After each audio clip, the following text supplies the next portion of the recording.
Vous avez proposé, après la finale de la Coupe du Monde de rugby, que l'on interdise les grèves dans les transports, les veilles et les jours J des grandes compétitions sportives, que ce soit une Coupe du Monde de rugby, foot, JO. Pourquoi est-ce que vous avez fait cette proposition qui, visiblement, ne reçoit pas un écho très favorable ? D'abord, j'ai fait cette proposition parce qu'on m'a interpellé sur le sujet au départ des sifflets sur le président de la République. Ça vous a choqué, ces sifflets ? Ben moi, je ne me suis pas mis debout pour siffler. Enfin, voilà. En même temps, il n'y a pas un président de la République qui vient ouvrir une cérémonie de Jeux Olympiques ou de Coupe du Monde qui a une standing ovation dans un stade. Ou alors, il y a un microclimat quelque part. Il y a peut-être un juste milieu. On ne connaît pas encore. Et puis moi, par exemple, je sais que M. Revel est un passionné de sport. Siffler le haka, même le haka est sifflé. Enfin, franchement, non mais excusez-moi, c'est terrible et ça me met mal à l'aise.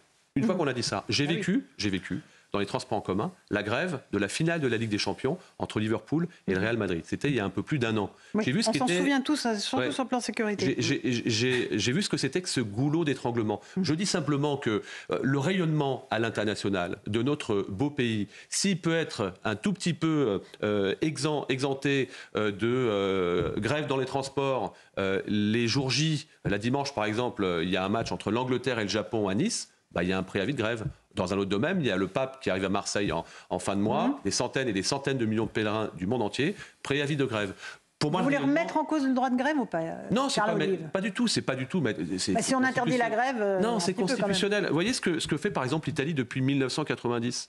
Il y a une loi qui est passée en fixant à l'avance, qui sont calés, un certain nombre de jours où il est interdit de faire de grève dans les transports. C'est notamment au moment de Noël, c'est notamment au moment de la rentrée des classes. Tout ça est parfaitement édicté. Je ne dis pas que c'est une solution idoine. Je dis simplement, ça fait partie des pistes. Et moi, je veux simplement alerter sur ce sujet. On va être candidat aux Jeux Olympiques, par exemple, en 2030. Je peux vous dire qu'aujourd'hui, les gouvernants sur ces décisions-là se posent des questions de savoir si, en France, la première chose qu'on ne va pas faire, c'est un préavis de... Attendons ceux de 2024 déjà, avant d'être candidat pour d'autres Mais c'est pas anodin. On va pas interdire le droit de grève, évidemment, même si, je le disais, on est quand même les champions du monde de grève. Le droit, on l'utilise bien.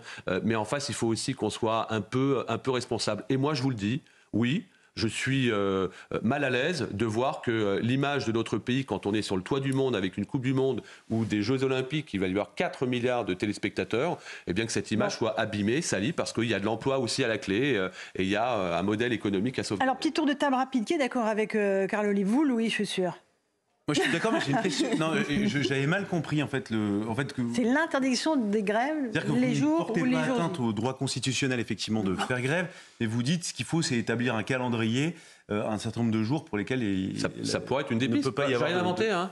Et la question que je voulais vous poser... 4 projets de loi... Les Républicains, bien sûr, le parti Les Républicains a proposé ça. Pourtant, ils vous sont tombés de bras dessus. Mais non, la question que je voulais vous poser, c'est qu'en réalité, si on en arrive à de telles propositions, c'est qu'il y a des choses qui ne fonctionnent pas dans l'état du droit actuel. C'est-à-dire qu'aujourd'hui, le préfet a un pouvoir de réquisition, même en période de grève.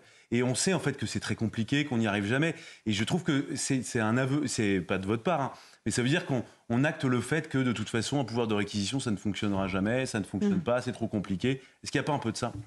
Moi, ce que je note en tout cas, c'est que systématiquement et de plus en plus, une minorité, parfois des syndicats opportuns, vont vouloir bousiller un outil qui est le miroir à l'international. On est entièrement d'accord. Mais le pouvoir de réquisition aurait pu être Louis, on a compris une solution intermédiaire, qui existe déjà. Rachel, qu'est-ce que vous en pensez? Pour ou contre ce que propose Carl Olive? C'est-à-dire que le mot grève est symboliquement problématique pour les gens, en fait. Donc, moi, je suis d'accord sur la finalité. Il faut sanctuariser... c'est vrai, il faut sanctuariser des événements, etc. Après, je ne sais pas s'il faut l'appeler... interdit. Oui. J'espère qu'il n'y aura pas de problème, par exemple, dimanche à Nice. Vous voyez, avec les Anglais, les supporters anglais. Mais bien sûr. J'espère qu'il n'y aura pas de problème. S'il y a des problèmes, ça sera plus simple. J'entends parfaitement. Juste, il serait plus simple de faire un vrai service minimum dans les transports. Voilà. Vous voyez, ça, d'accord. Alors ça, pourquoi pas le faire? Et puis, puisque vous rappeliez cette finale de la Champions League, n'oubliez pas que le vrai sujet, ça n'a pas été la grève, ça a été la fausse accusation que Gérald Darmanin, le ministre de l'Intérieur, a portée sur les Anglais qui auraient été responsables du fiasco. Je n'oublie pas, vous voyez, il y a Parfois, vous appartenez à une majorité qui a tendance à mettre sur le tapis des thèmes. Moi, je suis très à l'aise avec ce que vous dites et vous avez raison. Il n'y a pas que ça. Voilà. Mais il y a aussi le double ticket, le surbooking, Oui, etc. mais ce que je veux dire, un service minimum dans les Ça, transports. c'est bien. Ouais, Oui. bien sûr. Mais ça, on réinvente l'eau chaude, là, non? Exactement. C'est exactement. Même, Il ça suffit de existe, tourner le robinet d'eau chaude et voilà, mais on ne l'applique pas. Oui, c'est ça. On L'eau l'applique chaude pas. est devenue tiède. Oui, Sur ce au fil sujet-là. des Non, mais années. parce qu'il y a un problème d'autorité. Non, mais en réalité, on en revient toujours au même sujet. Et c'est pour ça que vous proposez cette... C'est-à-dire c'est Non, la mais vous continuité proposez du ça. service public des transports lors des grands événements. Moi, je veux qu'on soit fier de notre pays. Moi Ça, aussi. c'est l'image Mais on que- est fiers de notre Bien sûr, pays, on a bien sûr. gagné. Ah non, mais Pas bien. évidemment. Mais qu'on soit fier par rapport... Non, mais il y a une question de rayonnement. C'est-à-dire que si les gens se disent, bon, bah, dès qu'il y a un événement, non, mais là où je vous rejoins entièrement, dès qu'il y a un événement en France, bon, bah, en fait, c'est la galère. Soit il y a l'opération Castor avec les réparations de RER qui sont en pleine journée, soit il y a les grèves. Enfin, c'est l'enfer. Non, mais pour l'image du pays, Bien sûr. c'est vrai que c'est Évidemment. catastrophique.